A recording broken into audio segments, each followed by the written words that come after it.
You peed yourself. I did.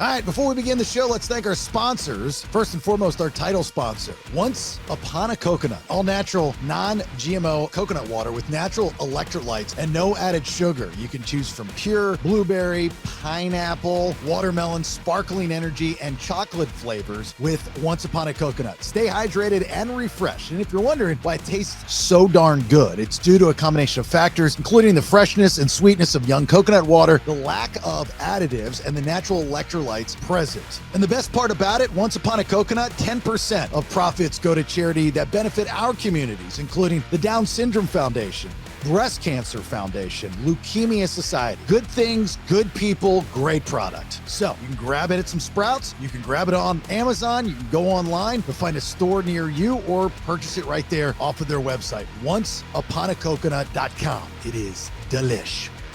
Big thanks to Inspect All Pest Services, our buddy Nick and the crew over at Inspect All Pest Services, providing the highest quality termite, pest, and wildlife control. That's not all they do. Inspect All can take care of your insulation, pressure washing, gutter maintenance, and other home services in Metro Atlanta and the surrounding areas.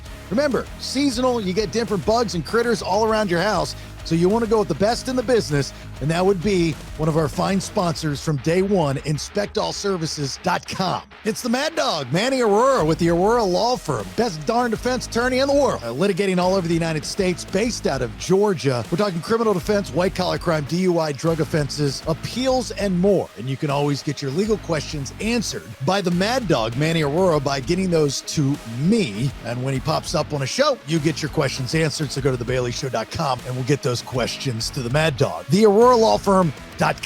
He is the best in the business when it comes to therapists. There's no doubt about that. I use them, and so should you. We're talking about Dr. David Markwell with Ridgeline Counseling. He's got 10 therapists in-house, 3 different locations there in Georgia, one across from Sprayberry High School in Sandy Plains in East Cobb, Marietta near the Square in McKaysville, just outside of Blue Ridge. But if you're not in Georgia and you need to talk to the good doctor, then you can go online and get virtual sessions. Ridgeline Counseling at gmail.com if you'd like to email him directly, or go online to markwelltherapy.com. There is no better time to check if your insurance is any good. That's why FBC Insurance is waiting for you to reach out. You can call them at 888-308-1841 or email them info@fbcinsuranceservices.com. I just switched up my car insurance because I got a better deal, and FBC Insurance, they were the people to find it. Perfect for new homeowners, especially if you're trying to reshop those current insurance policies. 5-star service, multi-policy, bundled discounts, and they're going to shop every carrier out there to find the best insurance for your house, flood, storm season, auto, motorcycle, boat, recreational vehicle, or just a personal policy. 888-308-1841 or go online, FBCInsuranceServices.com.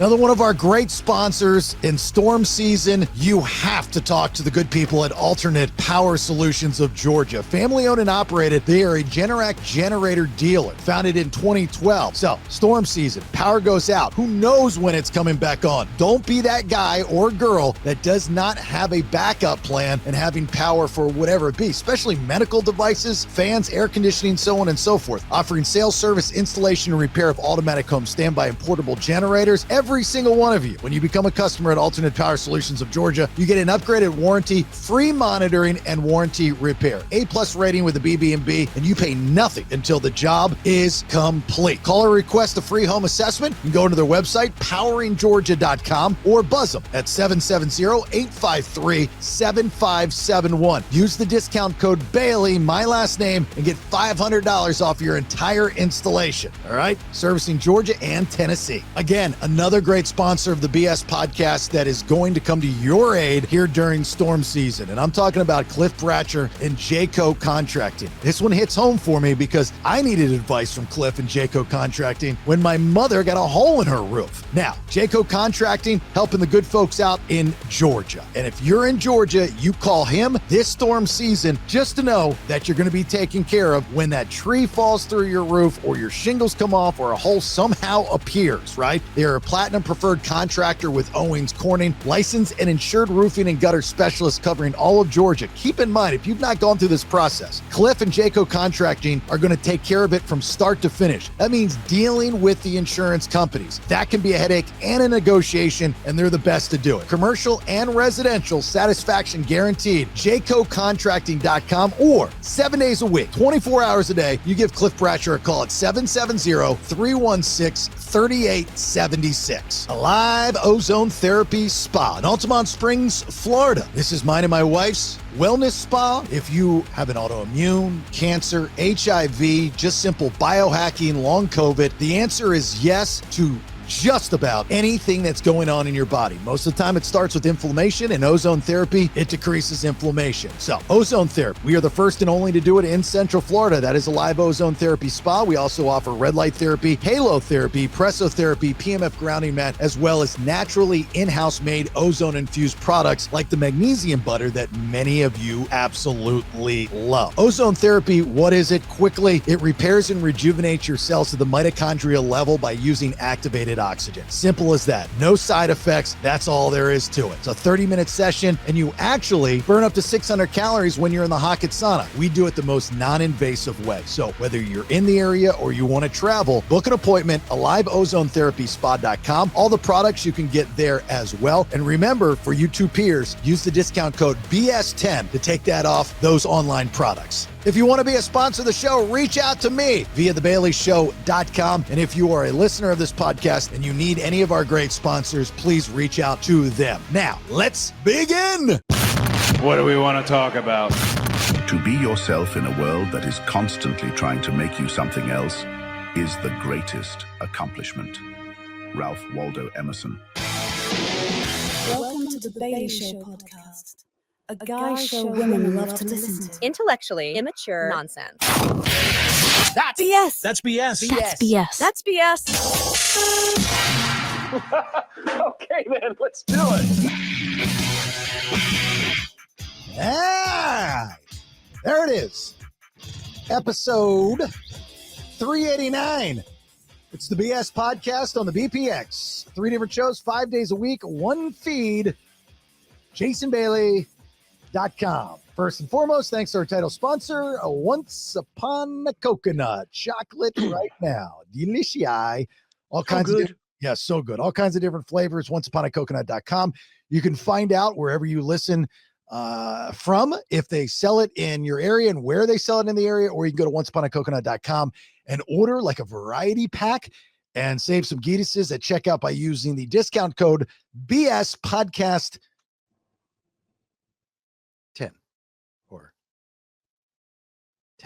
10. There you go. I was just doing it in the fingers for the audio listening.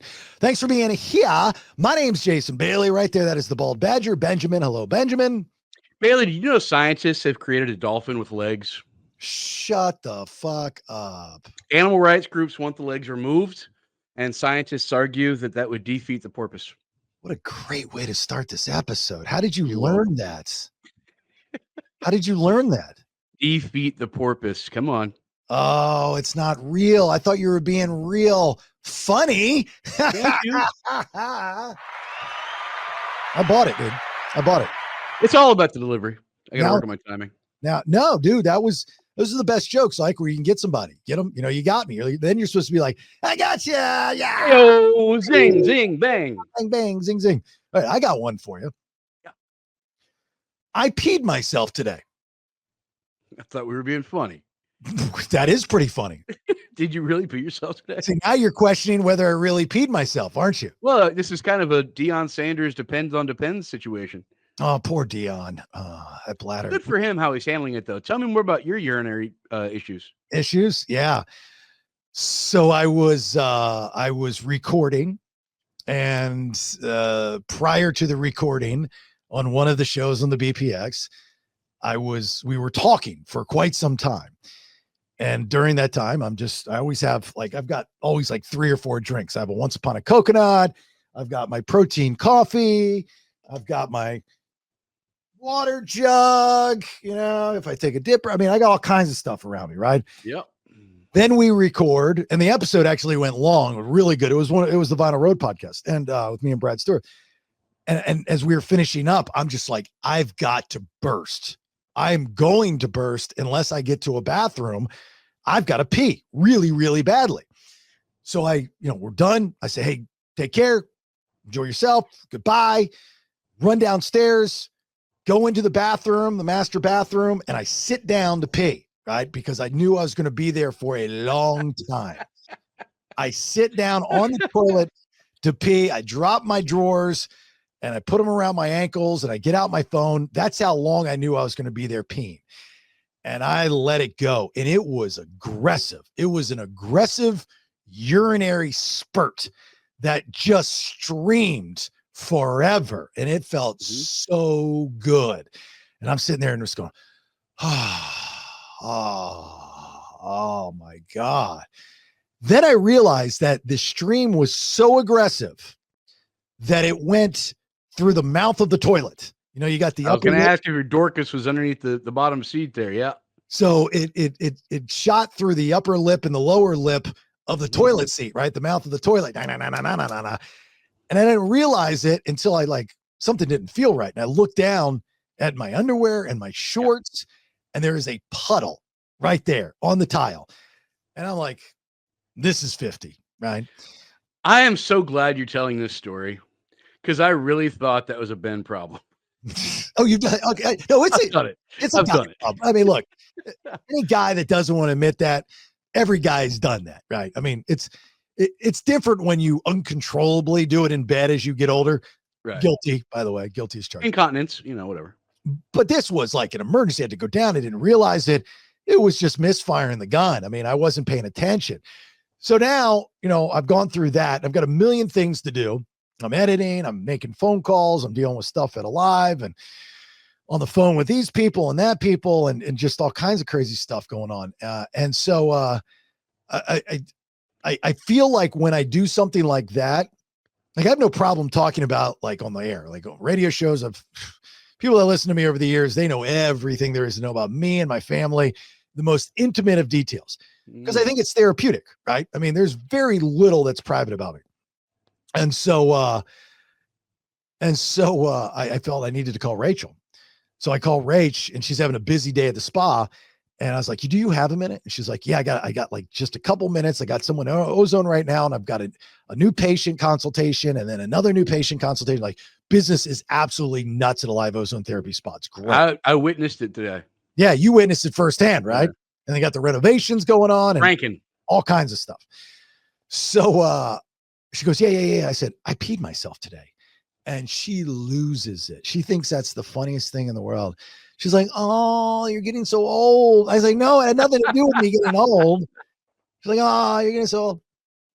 No, I had nothing to do. Because the last time I peed myself, we were in bed. And I had taken, this was the melatonin days. We've moved up to a different sleepy time. We'll do magnesium butter that we sell at liveozonetherapyspa.com. That's the best thing you can do if you want to fall asleep and have a great night's sleep.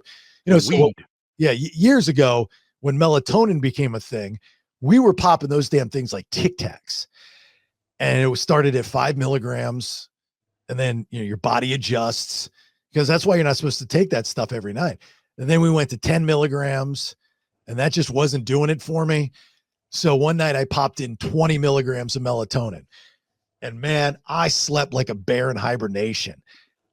I didn't realize anything that was going on while I was sleeping because I didn't even get up and go to the bathroom. And I wake up the next morning and it's soaked. And I look over at Rach and I was like, I can't hide this. I can't, there's no way I can lie to her about this. I can't lie anyway. I'm a good liar to people I don't care about.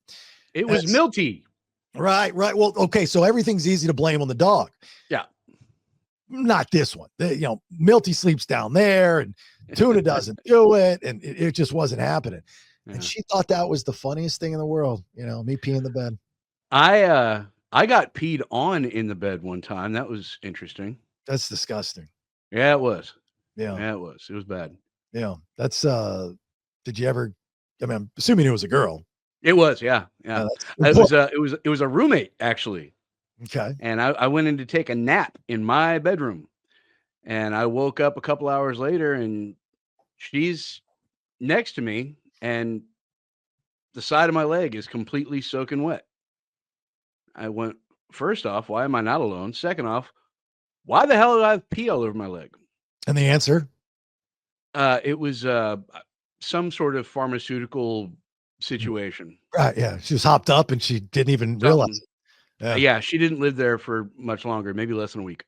So I mean, the reason I'm telling this story is because I think it's important for guys, no matter what age you are, that if you just happen to pee yourself, like I did, accidentally while on the toilet, just because the stream was so aggressive, there's no shame in telling your wife or the free world.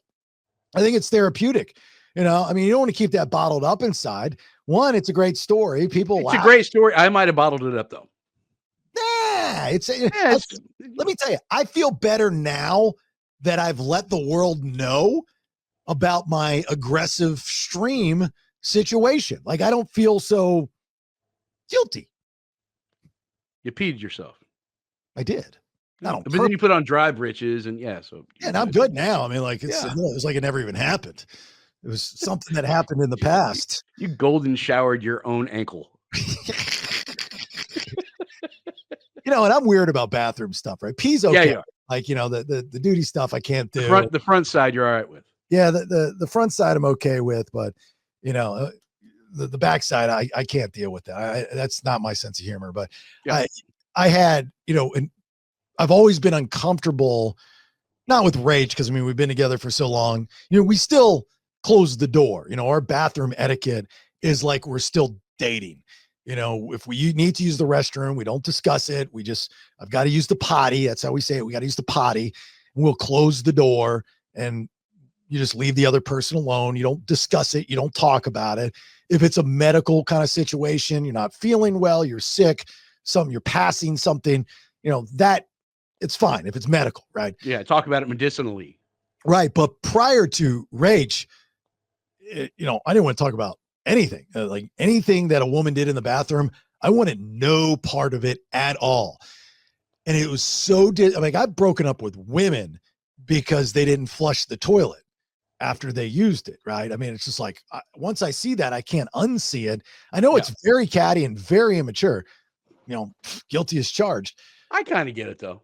There was one woman that I dated for a night, that she was very attractive and it's very attractive. And I was, you know, could have dated her another night or maybe 2 nights. I mean, she was definitely, and she was cool to hang out with. She was a cool chick. And we came back. This was my very first condo I had in Winter Park. And she came back and, you know, we started doing our thing, and we get in the shower and, you know, we've done our thing and everything's happened. And she starts peeing in the shower. And I'm like, no, like while we were both in it, I'm going, no. I go, what are you doing? She goes, I'm peeing. I said, why? She goes, because I had to pee. I said, I'm in here. And she goes, we just did such, and such, and this is going to bother you. And I'm like, yeah, it is. It does. Wait, what did you do? Well, you know, we had a good night together. You know what I mean? I don't know what that means. We observed each other. Yeah, you did. Physically. Yeah, right. I can't, I feel weird. I always you're married now. Yeah, well, I always feel weird. You know, I know it's like podcasting is a lot more real than radio. Like radio, you get kind of a pass when I would talk about past relationships. You know what I mean? Sure. So, but when I got with Rachel and I matured, believe it or not, in my career and in my life, the kids played a huge part of that.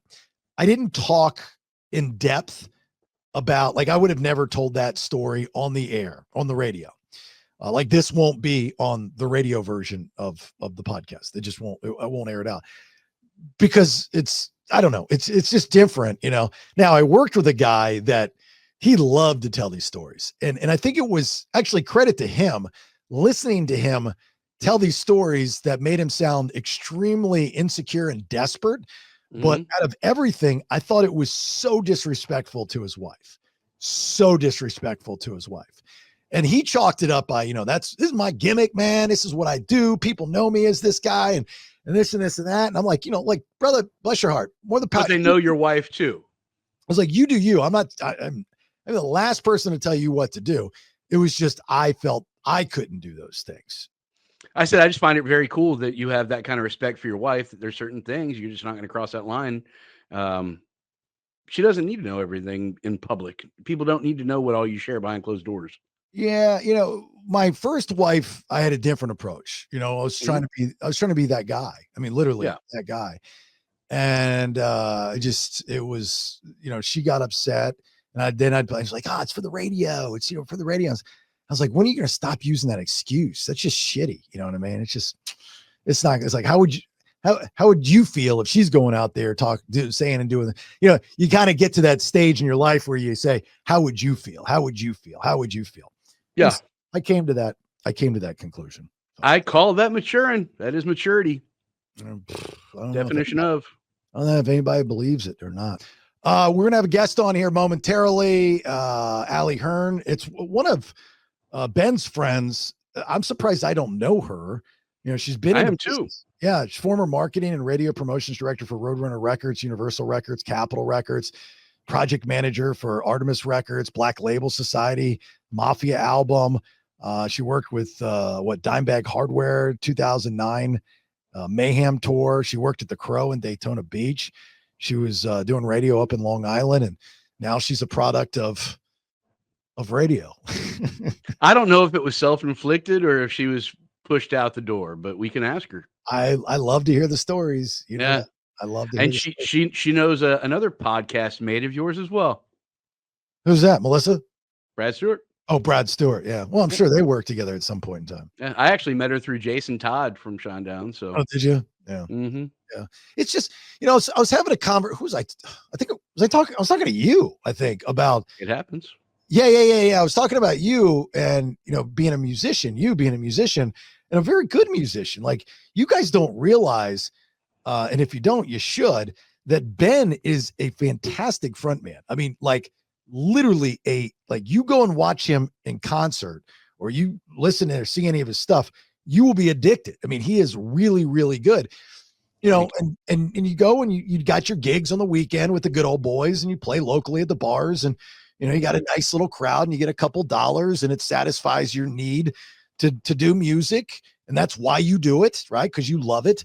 But you're not getting any younger. And in the back of your head, you're just like, that brass ring that I've been chasing my whole entire life, I'll never grab it. And I know the feeling, and it bothers me. And I think that's what I said to you. I said, I hate seeing talented people not contributing to their industry and being replaced with cheap replacements. That bothers me. You go back to the Bully Ray episode that he came on and talked about Hogan, the love for his industry.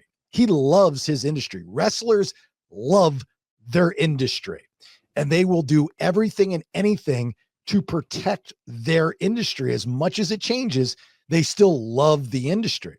You'll see guys that at maybe one time were on TV, and 20 years later, they just want to put some boots on and get an indie show and do a body slam or something, just because it's an addiction.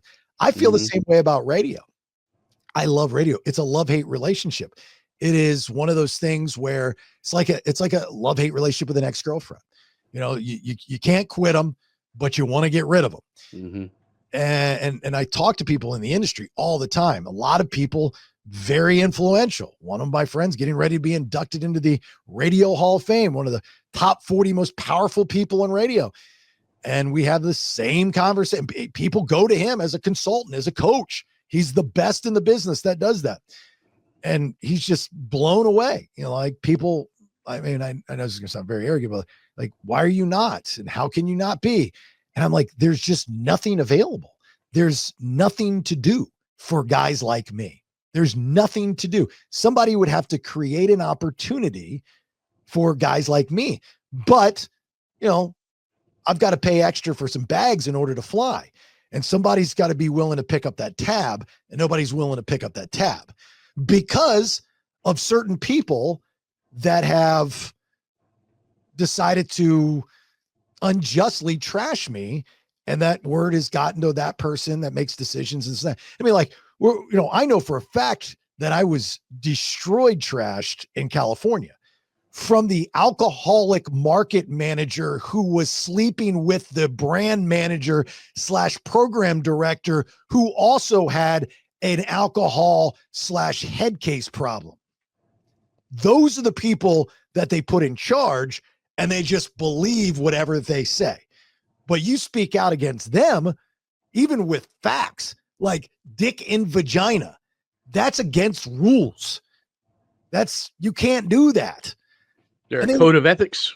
Yeah, I mean, like, really, like, it was amazing. There's so much stuff there that happened that I never even told anybody about, because there's nobody to tell. Like, you guys listening probably don't care, but I mean, you're sitting there at a client function that was a bad idea to begin with, that they didn't even bother to brainstorm creative on, that was put together by a salesperson that just got in the radio business an hour and a half ago, and they expect it to be this huge success. And you're out there and it all falls on you, the talent, even though you spoke up and said, this ain't going to work. And you're out there and it ain't working.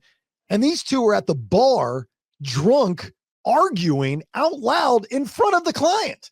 And I'm in the middle of it. I'm going, what the like, if I were doing that, I would have been fired on site. You know what I mean? Yeah. Yeah. So could you change the direction? So what we're thinking is having a Jerry perspective hour, kind of like this. Spring it on you. Yeah. I don't know. It's just one of those. It's just one of those weird things. I don't know. So anyway, back to you. It's like, you're so talented. It blows me away that, you're not doing bigger things with your voice or your mouth. Well, the things you don't know, Bailey. It was kind of a personal choice, man. I just kind of felt really burned by the industry, so to speak, and I felt like I had more to give, and I felt like I wasn't getting the backing. So I said, well, to hell with it, and I threw in the towel.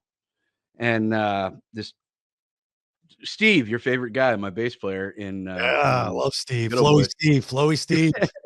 We found each other on Craigslist, and I was like, I'll go do some karaoke with this cover band. And it was called 357 back then. Ooh. And and then they called it 357 Reloaded when I joined the band. I was the New Bullets. Oh, very Saliva, right? Didn't they do Saliva Reloaded? No. Who was the band that called themselves something Reloaded? I don't know. I think it might have been Saliva. Velvet Revolver? No. It was like one of those early 2000s bands. They went out with, like, maybe Josie did that. Maybe Josie called it Saliva Reloaded, that's like the go-to name for a rock band when they get a new with some Southern stuff. Reloaded. Yeah. Reloaded. But I only lasted in that band for like 2.5 years. The chemistry wasn't right with some of the other guys, and I just wasn't having fun. I'm like, dude, this isn't worth it. If I'm not having fun, I'm not doing it. So I sold everything. And then Steve hunted me down again, and he's like, all right, let's talk. Yeah. So that's the good old boys thing. It's a little taste just to get me by, but I've still got an original project called Valley Ridge as well. So yeah, I don't know how people do it. I admire people that are able to walk away and easily start a second life. I'm struggling right now trying to accept that. So struggling. And I saw a video the other day of one of the running backs at the University of Colorado, Deion Sanders' team. And he had gotten so many concussions, and the last one scared him. So as they get ready for the season, he made the decision. He gets up in front of the team and he makes the decision to quit. He says, for my health, I don't want to become, I'm a young man right now, and I don't want to get older and know that I've had like 4 or 5 concussions and have CTE or something to that effect. He's like, it's just not worth it. Whether he was NFL built or not, I'm sure that played a part. But look, I know that feeling quitting college football. I mean, again, I struggle with the end of everything. So when I quit college football, I tried to justify it for my girlfriend at the time. You know, I'm moving to FAU, South Florida. I'm going to be with her. We're going to get married. We're going to start our lives. This is it. Enough of this silly football talk. I'm not going pro, not even close, you know, so it's done. But it was finalized. It was the end. And then just a few weeks later, she breaks up with me because she cheated on me with the male fucking cheerleader. You know, I mean, like you talk about a knife in the back and one sword up the ass. That sucked dick. Like that's the worst case scenario. Like you're like, I'm on both sides of this conversation. I feel your pain so hard. A male cheerleader, but I'm like, yeah, it was a male cheerleader. Because you were a fucking male cheerleader. You anyway. Yeah, right. So it's like, you know, I'm stuck in Wingate, North Carolina, where the men are men and the sheep are scared. And you know, I had all these plans, and I was like laser focused on, you know, see you later, Wingate. I'm done. I'm going to a big school and enjoying college stuff, and I'm going with my girl. And boom, male cheerleader night. I'm like, son of a bitch. I'll never forget. I spent, now this is, you know, in the 95, right? I'll never forget that night. Dude, I was on the phone trying to hunt him down. No cell phones, and I couldn't find her. I'm using the phone book in 411 to find her friends, to find this guy.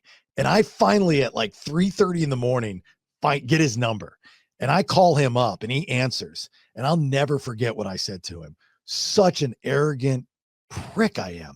I said to this guy, I said, just want to let you know, I know I'm 6'3", 254 pounds.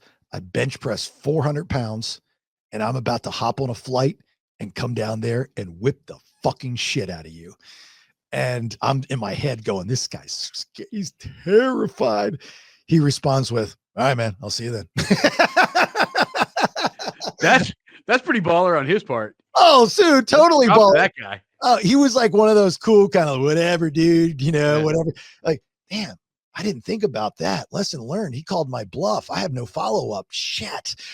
He called your bluff and your girlfriend. Yeah. And in 95, I'm looking at the clock and I'm going, oh man, I think I'm still in peak hours. This long distance. I better hang up now. Yeah, maybe it's a boy. All right, let's welcome to the BS podcast is a good friend of Mr. Benjamin Badger. And again, I'm so surprised that I've never had met her. This is crazy. Let's bring on Ally Hearn to the show. Ally, how are you? Hey. I can't hear you. You're muted. You are muted. Big stuff, Ally. You're still muted. We cannot hear an Ally Hearn at all. Your mouth is moving, but the no words are coming out. We'll wait here. We ain't going anywhere. Cool guitar in the background. Wonder who that belonged to. Striper. Or Dimebag. Or Stevie Ray Vaughan. That is a Zakk Wylde signature. Oh, Zakk Wylde. How did I not do that? Yeah, that is a wild signature move right there. There she is. Welcome to the BS Podcast, Ally Hearn. Hi, guys. Thanks so much for having me. I'm excited to be here. How have we all these years not met? How is that possible? I have no idea. I really don't. I was listening to some of the, Ben had sent me some of the previous podcasts you guys have done. And like, we know so many mutual people. And one I had to laugh about because you said something along the lines of, we had a really great relationship, but we no longer talk anymore. And I was like, oh, that was somebody I used to date a long time ago. So, Otto. Shut up. I have not spoken to him in a long time, but Otto was my boyfriend back in the late 90s when he was with the Phillips File. Yeah, so this is pre-Crystal. Right, before his wife. Pre-Crystal. You got it. Yeah. You got it. Yep. You got it. Yep.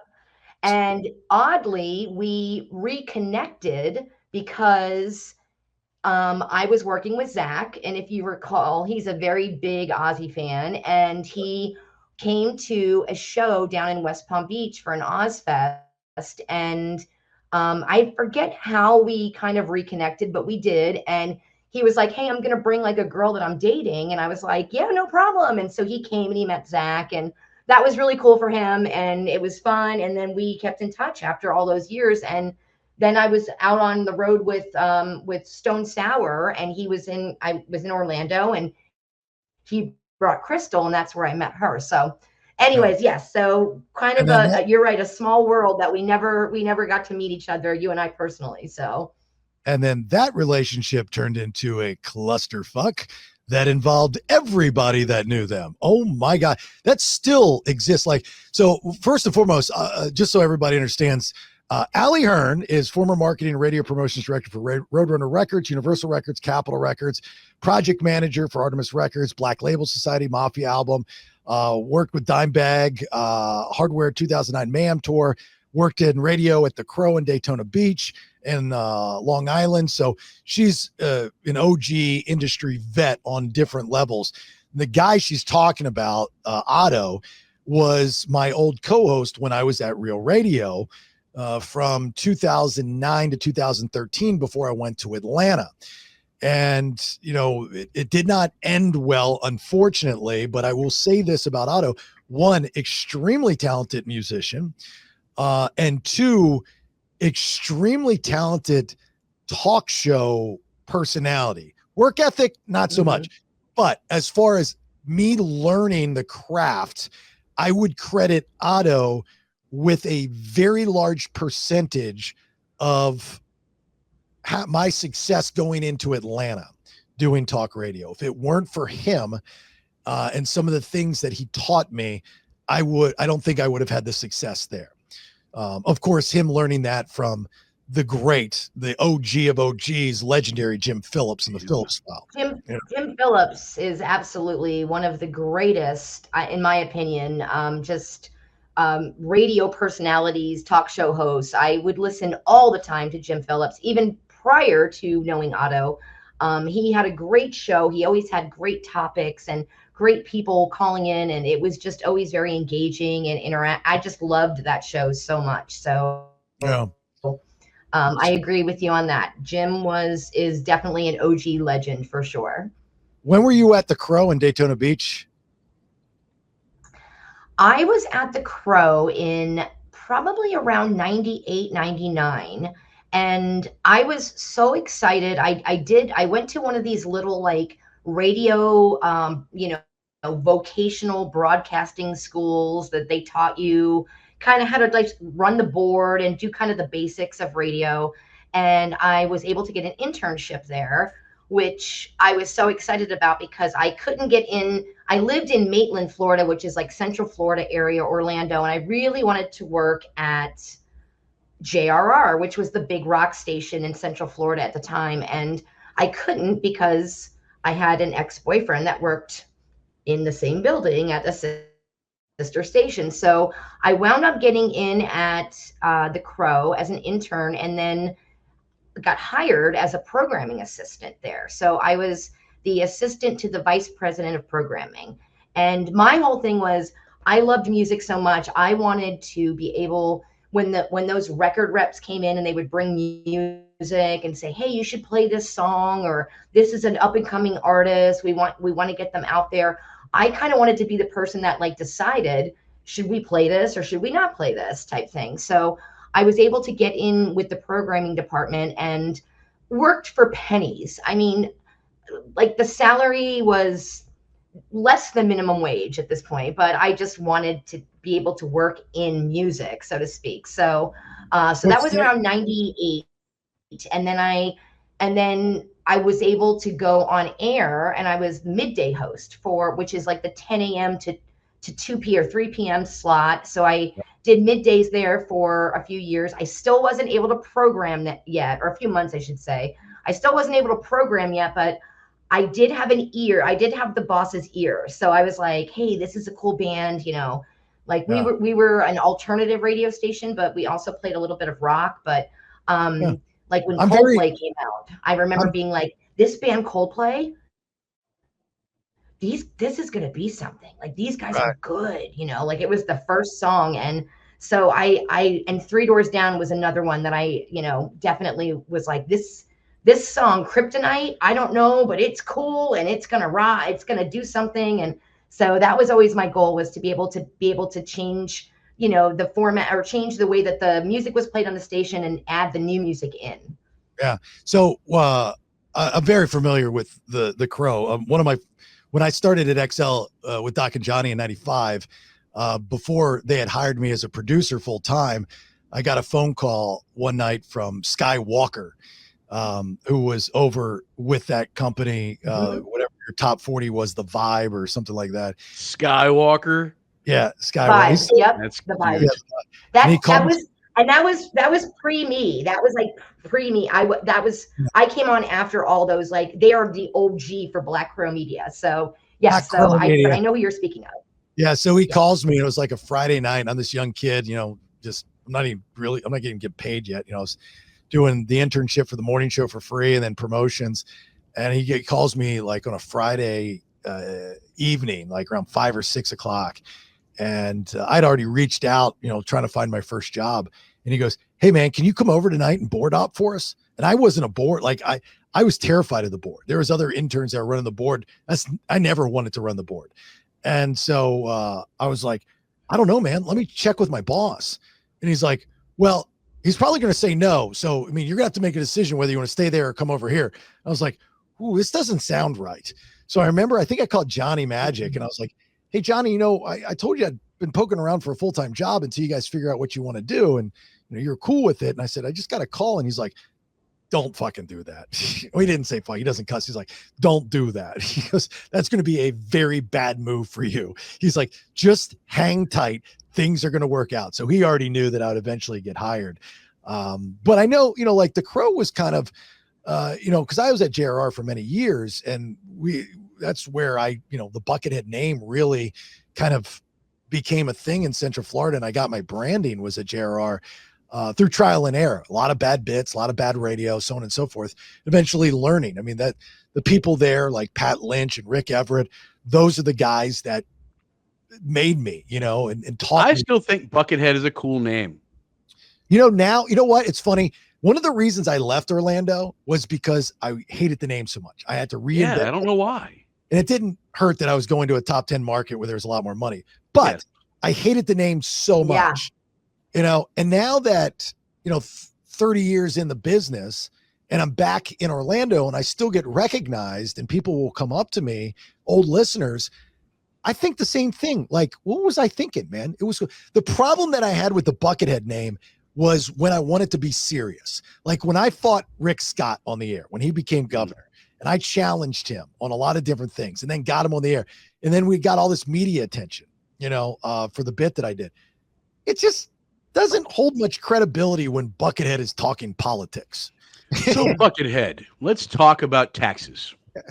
Ally Hearn, you then went out of radio into the record side of stuff, which is cool. And you like did. the guitar in the back, a Zakk Wylde guitar. Who did you become closest with when you were in that aspect of the industry? I would probably have to go with Zakk, because that was I like I said, when the record reps were calling in and saying, "Hey, play our album, play this song, play that song" to radio, I kind of figured, like, I want to do that job, because I would see them bringing the artists into the radio station and, you know, bringing them on these radio tours. You know, they'd go to different markets and go see all the different radio stations. And I was like, I want to be that person. Like, I want to do that job. So I started out as an assistant with Capitol Records. And then, as we all do in this, you know, crazy industry, we move up and finally get to, you know, where we want to be. And so I think working at Artemis Records, I came in as a national director of rock promotion, is what title they gave me. And Cool. I was like, this is so cool, because like I was like just a local, and I only handled like a you know, regional geographical area. Now I have the whole country. So and it's only rock and roll. So I'm like, this is great. Like, I don't have to really work with pop artists or R&B artists. Not that I don't like that music, but my heart and soul is rock and roll. So it was cool. And then they said, the first thing you're going to get is this Zakk Wylde Mafia album that you're going to work with. And we want you to like kind of take him on this promo tour. And basically like, we're going to give you this budget. And this is, now I was working in New York City at the time, and I was based out of New York City, and I had a car, but I lived in Long Island, which was, you had to commute into the city with a train, on a train. And I had like a 1995 Toyota Camry. Like it was just a commuter car that I drove to the train station. And I'm like, I can't take like people in this car, you know, I have to get, so they're like, no, we'll have you get like an SUV and you'll drive it and you route the whole trip. And we want you to hit, you know, you've got 8 days to do this many places. So I was like, and that was super fun for me, like planning out, okay, we're going to leave New York. We're going to go to Jersey. Then we're going to go to Philly. Then I'm going to take us here. We're going to go to Ohio. And then we're going to go over here. And then we're going to go to upstate New York and hit Massachusetts and then go up to Maine and like this whole thing. And I was able to plan it out and calling each radio station saying, hey, I'm going to bring Zakk Wylde in. And we have a new record. He's got a new record out and he wants to promote it. And all is we're trying to get that radio station to add the song to their weekly playlist. So it was an adventure to say the least. I did not really know a lot about Zakk. I knew he was Ozzy Osbourne's guitar player. I knew about Black Label Society. I wasn't, to be honest, a huge Black Label fan. But they threw me, him, and his tour manager in a car together, and off we went on this adventure of me driving this, you know, Chevy Explorer, Ford Explorer or whatever. And that's where we became really close. I learned so much about him and became really great friends with him. And to this day, we're still really close. But I would have to say Zakk is probably the number one friend that I have in music. All right. So Ally Hearn, you in the record business at one time, favorite person, Zakk Wylde, taking him around back in the day, that Mafia album to the radio stations. You become friends with them. How many times have you sat across from Zakk Wylde and had to down a bottle of Jack Daniels with him? Well, here's another fun fact. Zakk does not drink Jack Daniels. Zakk at the time was a Crown Royal guy.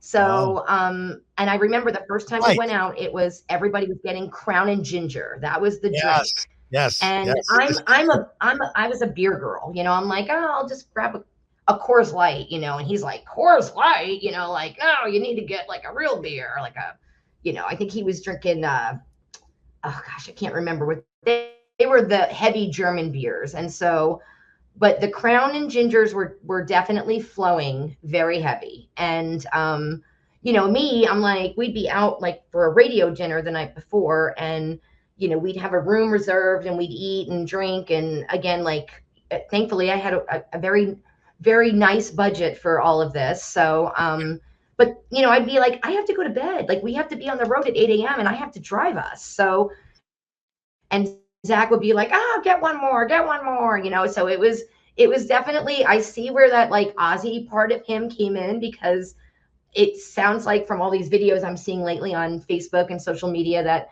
Ozzy was very influential on Zakk that way. So he was trying to, like, he didn't want the party to stop. You know, he was keep going, let's go. And isn't Zakk like all coffee all the time now?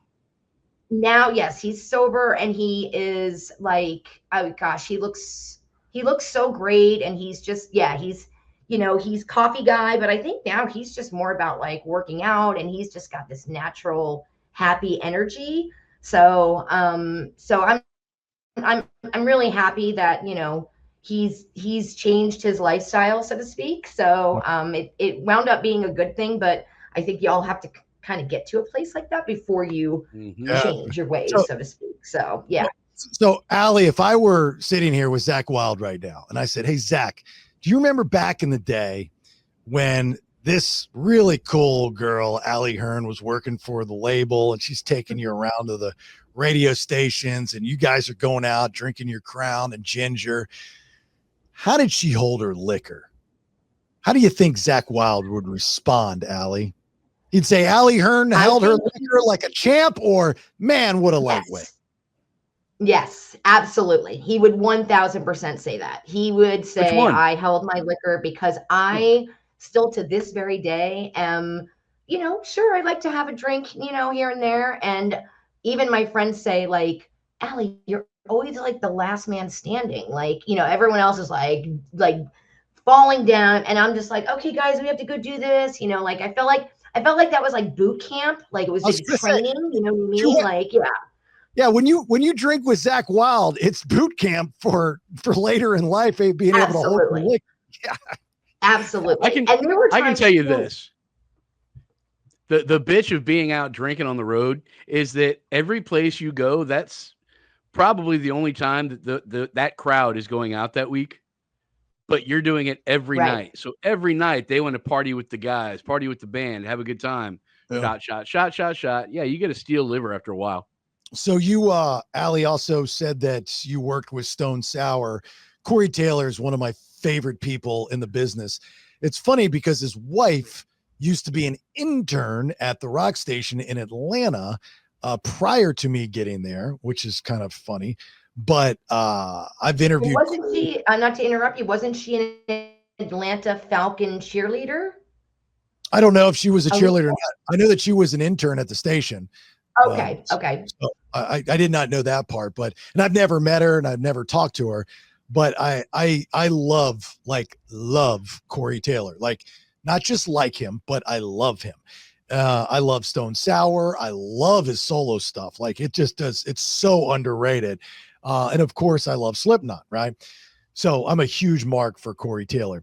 What were you doing with the Stone Sour camp, and what label were you with then? So at that time, I had left. I was living in the DC area, DC, Washington, DC market, but I actually lived in Bethesda, Maryland because DC was so expensive and you couldn't live within that square of DC unless you were, I'm from a very well-to-do person. So I lived outside of there and I was working for Universal. And my friend called me and said, hey, we have an opening in Atlanta and for the Southeast region for Roadrunner. And I think that you should come work for us. You're a true rocker and like everything else. So I applied for it. I had my interview. And, after a few weeks of back and forth, I moved to Atlanta. So now I'm relocating and moving to Atlanta and I'm covering the Southeast. And now I'm at Roadrunner Records, which is my dream job. It's all the heavy metal. It's Slipknot. It's Stone Sour, it's Killswitch Engage, Nickelback. Like we just had so many great rock artists, and I was able to work right at the beginning of my tenure. There was the Come Whatever May album, which was the song that had all the hits on it. Looking at you through the glass, like all that was on there. So Great album. I was able to get in right at that perfect timing, and Corey and the guys were really so in love with this record, with that record, as you should be. It's a fantastic record. So they were so in love with it and they really wanted to work, and they knew that they had to go to radio to get it out there. So they were open to do so much stuff. So I was really fortunate that like I could say like, hey, do you want to go to, I forget the station in Atlanta. It was like 96.5. It was one of the clear channel 96 Rock. stations. 96 Rock. 96 Rocks. Yeah. So, and then I was able to come down here and we did the whole Florida tour. So, so Corey and I got to drive in a car, drive around and do all these stations, but everybody wanted Corey to do acoustic. They wanted him to come in and do an acoustic performance. And, he was like, I really am trying to get away from that. I kind of want to just talk about the music and the record. And, and I would have to tell the radio stations, because that's the first question, right? The program director or the boss of the radio station is going to say, cool, we'll have you and Corey come in. Can he play acoustic? Sorry, he doesn't. We're trying to just do more of a interview. And, so that became a little bit of an issue, but everybody was welcoming, and he was great, and that's how kind of I came up about that project and was able, and I got to know his Starbucks drink order. So when I go pick him up, I'm like, okay, he wants this with this, and I What pick is him it? up. He's like, look at you, you're a professional now. You know What my is it? coffee drinks. Allie, He what is it? wasn't he wasn't a booze drinker, a coffee only. So What was a Starbucks drink? What was the order? so it was basically just like a black coffee with like a couple pumps of the sugar sweetener in it, but no creamer, no, like just a little bit of sugar. But he liked black coffee, so Black and that sweet, was like he his likes thing, his just a little women. bit of sugar. I don't think so. That's what I Ben, was going to say from Nope. Airplane, just like my women. Yes. Ben, why? I just noticed while Allie was talking, you had this like odd look on your face, like you just got a notification the world was coming to an end. Well, you were talking about Corey's wife, so I'm like, oh, let me look and see if she was a cheerleader. I didn't know that he had married Alicia. I know Alicia. Mhm. Oh, do you? Yeah, she was she founded a dance troupe called the Cherry Bombs, Yeah. and we performed together back when I was in Fall to June. Mhm. And they were actually in Chris Jericho's band. They were in his video for Judas. Judas, yes. That's right. Yeah, that was the Yep. Cherry Bombs. Yeah. Yeah, it was Alicia Dove. She's pretty cool. I thought we were going to have one of those. I always find it kind of cool when people are recording podcasts and then they get breaking news. And so, like it's got to be breaking news. I knew somebody 10 years ago. Yeah, but it's got to be like earth shattering in order for it to make any sense where, you release the episode early or you show a clip of it. What was it? The other day, there was a podcast being recorded and CJ Perry, the wrestler, she's very sweet. She's married to another wrestler. And when they were recording, they got the news Hulk Hogan had passed away. And they showed, I always find, not that I'm still sad about Hulk Hogan passing away. So when I'm looking at your face as Allie's telling her story, I'm like, oh, this is going to be great. Cause I know he wouldn't pull one of these unless this is huge. I just had no idea he had married Alicia. Cherry bomb. Oh my God. It was a cherry bomb. Wow. So Corey Taylor, Ally, Zakk Wylde, is that it? Is that the two biggest artists you worked with when you're in the record industry? There were definitely others, but I would say that probably Aaron Lewis from Stained are probably like the three that I still did keep up with and talk to and can call or email at any time and just say hi type thing. But there was many others, but probably my three kindest and favorite ones, or I should say two, Corey and Zakk for sure. All right. Well, I want you to know from the bottom of my heart, because I feel like we've developed this very close relationship, that at any point in time, if you would like to say to Zakk or Corey or Aaron, hey, you should go on this podcast. We're mutual friends with Brad Stewart. Brad Stewart and I do a podcast called The Vinyl Road. I love Brad. Brad. If they would like to come on, I've interviewed Corey a million times. I've interviewed Aaron a million times, never Zakk Wylde. So, they might remember, maybe. We've had good conversations. It would be good to have during those years. And I know what years you're in this business. So I was in a similar business. It was a little Wild West-esque. We didn't have the rules of softy today. You could get away with a lot more in the workplace, especially in the rock and roll world. Did we, Allie, bend some of those rules, snuggle up a couple nights to some of these fellas after a couple too many Crown and Gingers and say, let's fucking go? Oh, I would. No, that's a hard no. It's a hard no. Yeah. I know you don't want to say that. I don't poop where I eat type thing. But no, I never really had any of that. I just didn't have that type thing. I love the guys like brothers, like family. I even brought my own family to meet Zakk, and when he's playing in Jersey and in New York.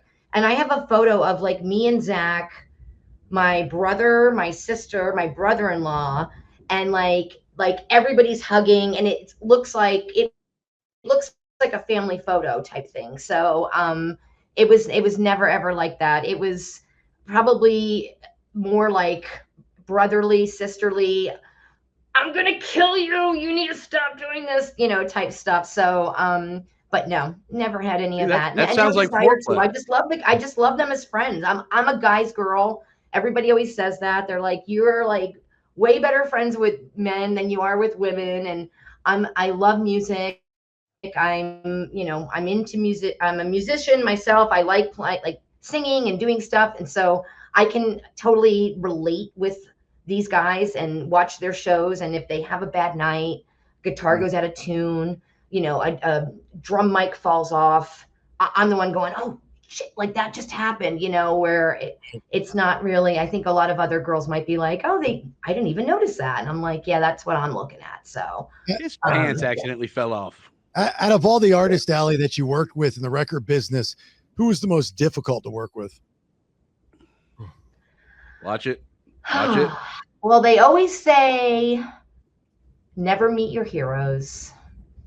And we did a event for Dimebag Darrell at the House of Blues in LA, or in West Hollywood. It's no longer there, but we had a big event, and Rita put on a dime bag. She called it Dime Bash, or Dime Hardware Bash. And that day she said, you're my right-hand person. We have a lot of big artists here. We have Jerry Cantrell. We have Chester from Linkin Park. We have all these people coming up and playing. And Ace Frehley was the big, headliner. And she said, I'm going to put you in charge of Vinnie Paul and Ace Frehley. Well, Vince and I were friends. He was, the best in the Vinny's land. awesome. Easy. Great dude. He's great. So I remember when I went into his green room, he was like, what are you doing? I go, I'm just making sure everything's good. He's like, okay. And he goes, who else do you have today? I go, I have Ace. He goes, Ally, don't even come back here anymore. You go deal with Ace. Like, I'm good. And I'm like, I know, but I have both of you. Go deal with Ace. And then I came back because I was crying to Vinny. I was like, he was terrible. Like, and Vinny was like, all right, thick skin girl, you got to buck up. And he was just a little difficult. And, he had his family there, his daughter was there. And why don't we have a catering tray? And why don't I have this? And, I was told I was going to have blah, blah, blah. And I was explaining to him, like, okay, well, I've got, a big green room with like 20 people in it, and you and Vince have like your own area. So you are kind of isolated and in your own space. And I'll do my best to see about getting some catering trays brought in here. But, we have a thing at the foundation room where you can go order food, and, that was not good enough. And his daughter was there, and he wants a deli tray and fruit. And so, I had to kind of make those like game time decisions to be like, all right, well, Rita's running around, so I don't really have like the approval to get all this stuff done. So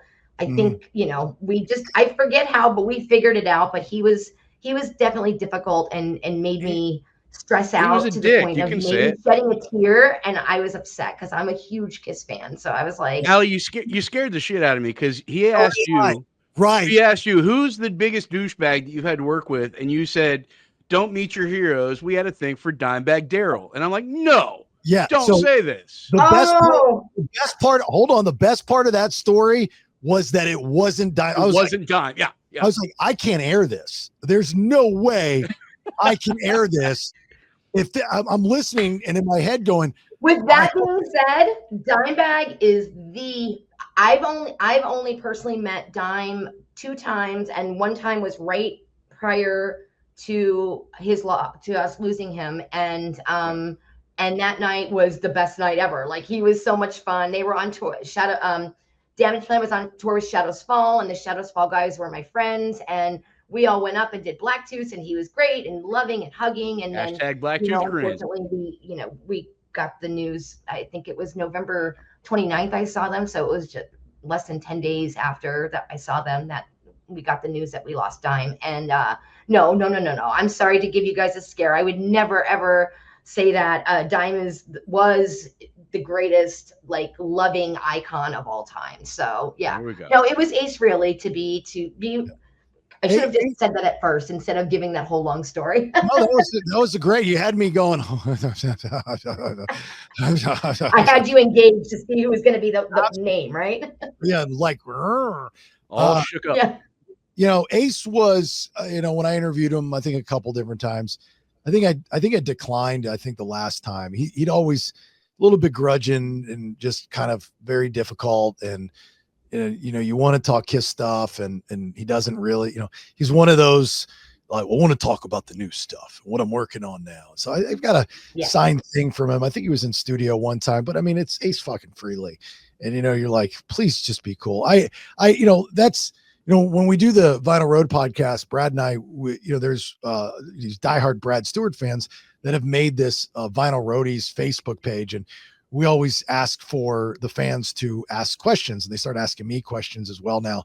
And one of the questions, I think it was last week, actually, somebody had asked, you ever nervous to interview somebody, like get anxiety and this and this and that, and part of that answer would be kind of what you were saying, Ally, is like, not necessarily your heroes, but it's always the people that you expect to be cool aren't, and the ones that aren't are.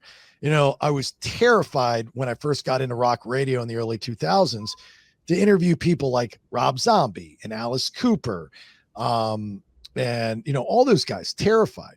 Chris Cornell, and just absolutely terrified. They're the sweetest guys in the world. But then you get, John Frusciante, total asshole. You get Bad to the Bone guy. What's his name? George Thorogood. Yeah. Biggest dick ever. Like, really? Oh my God. Horrible. I could see that. I could see him being an asshole. Yeah. Horrible human being, and not that he's one of my heroes, but it's like, shit, dude, Bad to the Bone. That's cool, man. Let's talk. Not cool at all. So it's Wayne Brady. It was like pulling teeth talking to that dude. And not that he's a musician, but I'm such a huge fan because I love improv so much. And he's like one of the best. And I usually, in my career and even on the podcast, I usually interview people from a fan standpoint. That's what makes Stern so good, not because of his formula. Technically, his formula is horrible. But the thing that makes Howard Stern so good when he interviews people is he's a fan, and he comes across as a fan. And a lot of times he's just as big, if not bigger, than the person he's interviewing.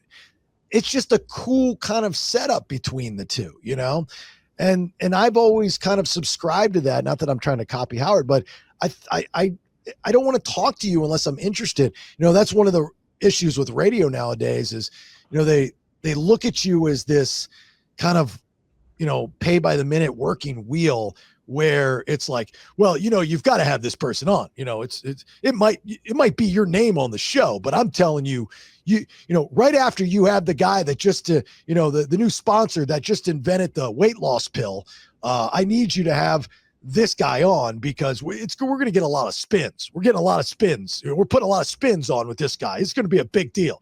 And I need you to talk to him. And I need you, fuck you. I don't even like the guy. I don't even like the song. The song sucks. It was like, nice new shoes, asshole. That's why we're having him on the air. So, but being a fan like that's first and foremost. Like we get into this business, whether it's the radio side of the, I almost went into the record side too. I was working, Rick Austin. I know, Rick. Yeah. So, before, Atlantic and all that stuff, he was working for now defunct Red Ant Records. And that was my first gig while in radio making that decision. And he hired me on as an intern. And they had like Cheap Trick was their big band. I want to say it was Korn. Korn was on it before Korn was Korn. A band called Mexico 70, which was actually really good. Man's Chinese. Either the band was called Naked or the band was called Man's Chinese. One of the two. Got a little radio play. They were like Creed before Creed. They were actually pretty good. So I remember going into my, it was like 95 when I just started radio, and I was like, I got to figure out what I'm going to do. I'm about to graduate college. And our assistant program director and producer of the morning show at the time, a guy named Pete DeGraff, who you probably know, he was, he had this little office with no windows and just wall-to-wall CDs everywhere, wall-to-wall CDs, And I remember going in there and I said, "Hey, Pete, can I have a minute?" He says, "Yeah, what's up, Buckethead?" And I said, "I got to figure out what I'm going to do with my life. And I really like this industry, but I just, I don't know, how to do it." And he goes, "Well, you've got 3 options." I said, "Okay." He goes, "You can continue on the path that you're doing, which you're doing very well as a producer. And, I know that they're eventually going to hire full time and you would be up for that job, which would be great, and stay in Orlando and continue to do what you're doing." Cool. That sounds neat. He goes, "If you want to do a show on your own," which I'm assuming eventually you'd want to do. I said, "Yeah, absolutely. I want to be my own guy." He's like, "All right, well, how that works is, you probably have to go to Birmingham, Alabama, or Panama City Beach or Tallahassee and do overnights and then, move up." I'm like, "That sucks. I don't want to do that." He goes, "Or you can get into the record business." And I'll never forget him telling me, this was in 1995. And he says, "I'll tell you this, the record business is going to change greatly and jobs will not be as plentiful. Every year that's getting ready to go by, it's going to become a changed industry with not a lot of opportunities. So if you're looking for job security, no bueno." Thanks, Napster. Right. And then I said, "Well, what about the radio thing?" He goes, "If you're good, you're good. But the radio industry is going to change the same way. There's going to be less jobs in the future." And I'm sitting there going, this guy's crazy. He's just Looney Tunes. This ain't happening. He goes, "If you want the safe route, stay doing what you're doing and be happy with it." And I said, "I want the safe route." And I did. And I took the safe route until it was time not to be taking the safe route. And then it ends up this, starting a second life, probably kind of like you, Ally, Yes. Radio days gone, record days gone. Now what do you do? Yeah, I was fortunate that prior to doing all of this music stuff, I worked in veterinary medicine as a veterinary technician, as a veterinary nurse.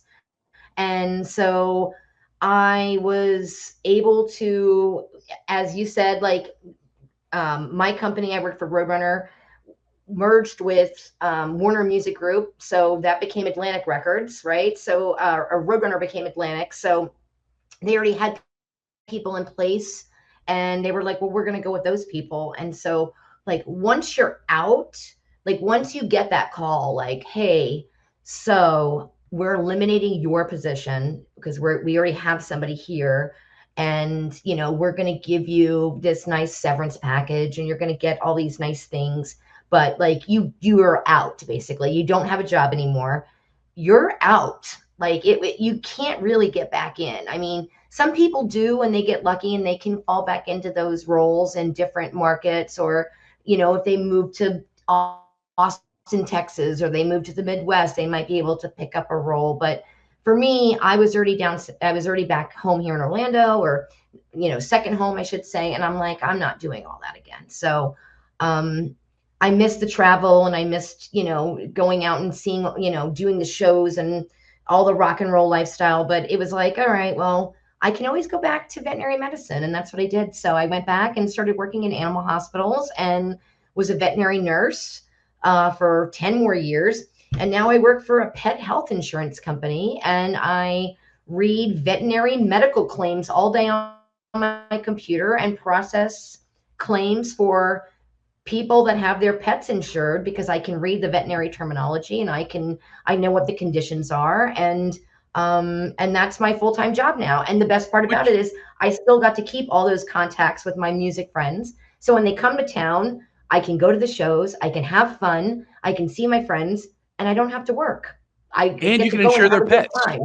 Yeah. And then I can take care of when I come back to my computer, I can make sure every pet's being, covered for their medical expenses. So it's kind of a blessing in disguise, I guess. But I was lucky that I did have that to fall back on. And I know a lot of people in radio don't. I mean, our friend Rick Austin, like he went and got his real estate license and he's, selling real estate now. And I have another friend that was with Roadrunner for 25 years and got, his position got eliminated because that's kind of what they say now. And he wound up being lucky to fall into working for a management company for some of his artists. So, but that's not always the case. So it's definitely hard, especially when we start these jobs when we're in our, after college in our mid 20s and we're working, 10 or 15 years and then the position gets eliminated. Now we still have to work.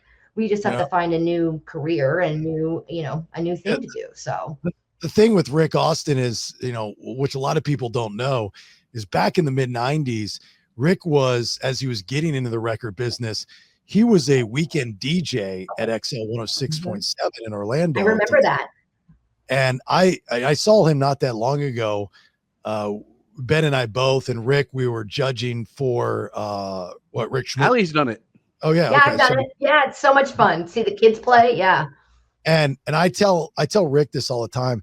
I still to this day have never heard a jock, no matter what format, better between the records than Rick Austin. He was special. He was so good and entertaining. I've heard a lot of radio in the past 30 years. Nobody stands out like he did 30 years ago. Just watching him and I remember what he said. It was so entertaining, and I just mind blown that he could be so entertaining in such a short period of time, flawlessly.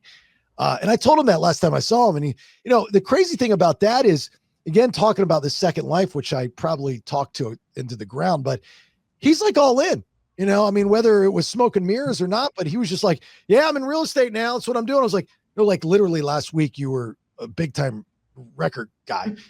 Yeah, it doesn't exist anymore. Can't do it, but man, it's just good. I just got my license and I got a couple clients already, and I'm just really, and then he's following him on social media and he's doing all these posts and he's like, yeah, I'm employee of the month. I just did this.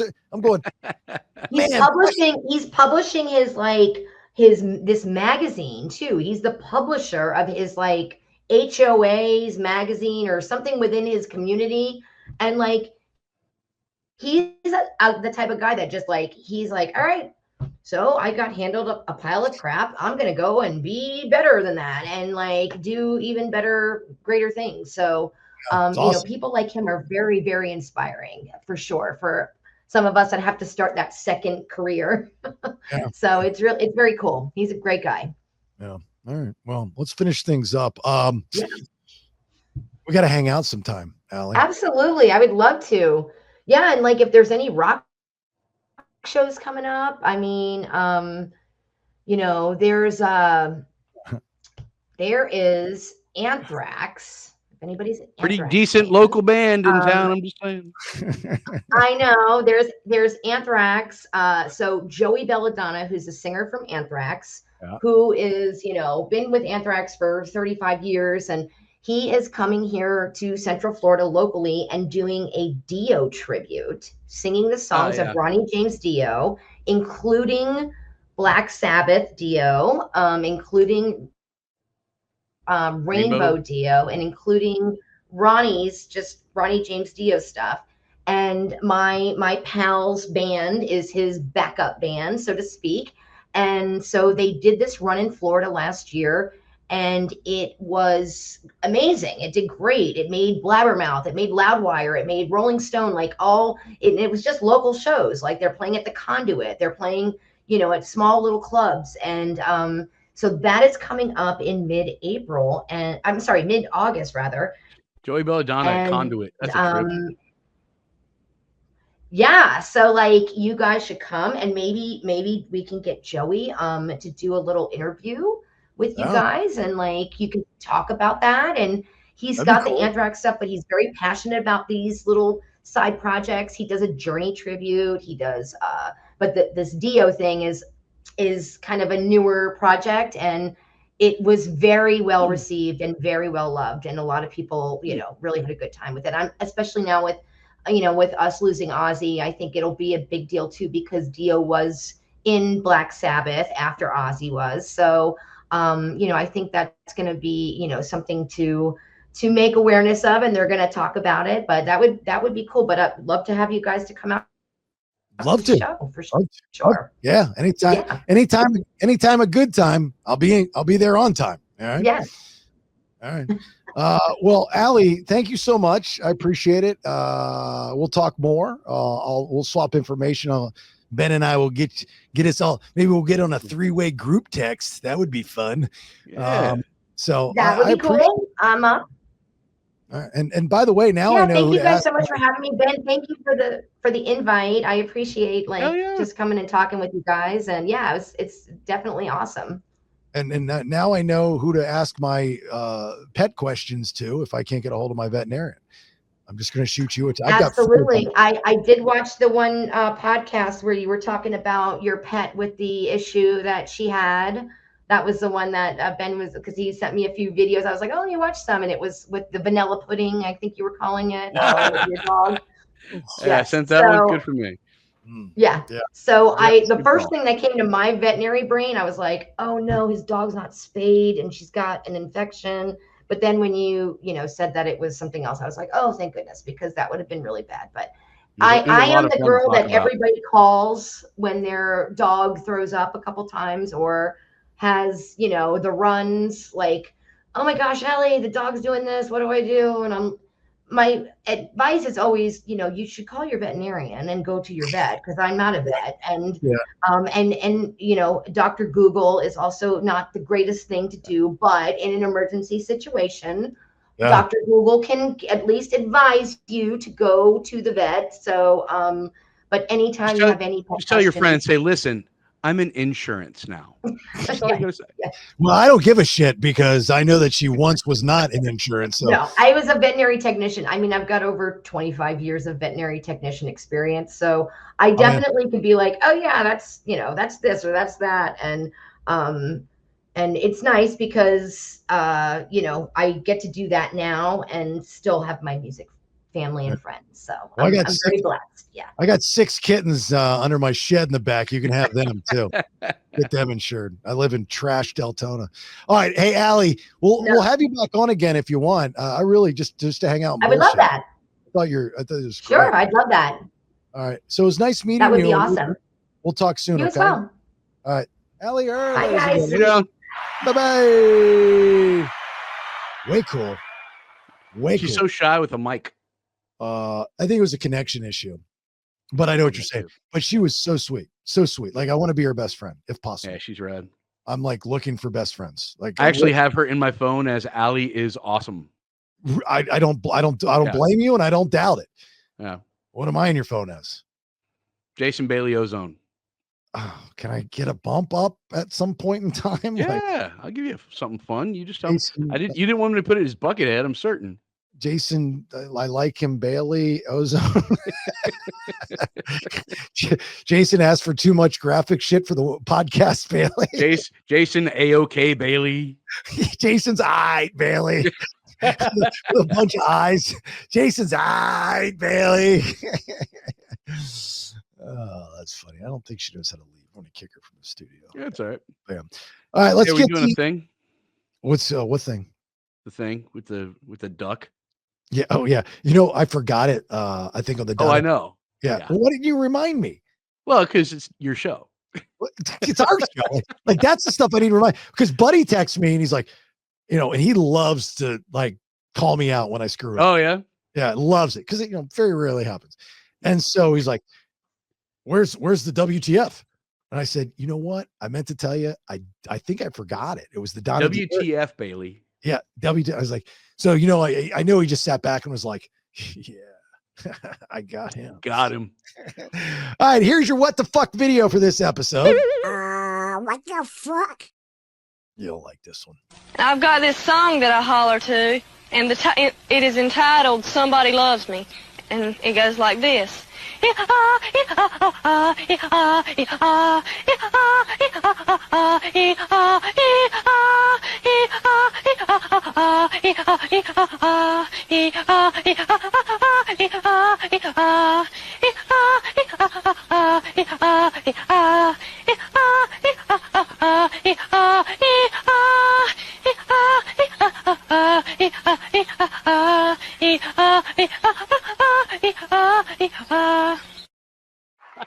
If that didn't make you laugh, You got Grandpa's the best part.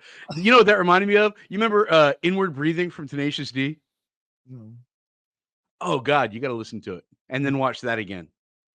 Inward Breathing from Tenacious D. How many people right now are going? Yeah, they're trying. That's how you play harmonica. Anyway, all right. Look, thanks for listening. Appreciate your time hanging out with us.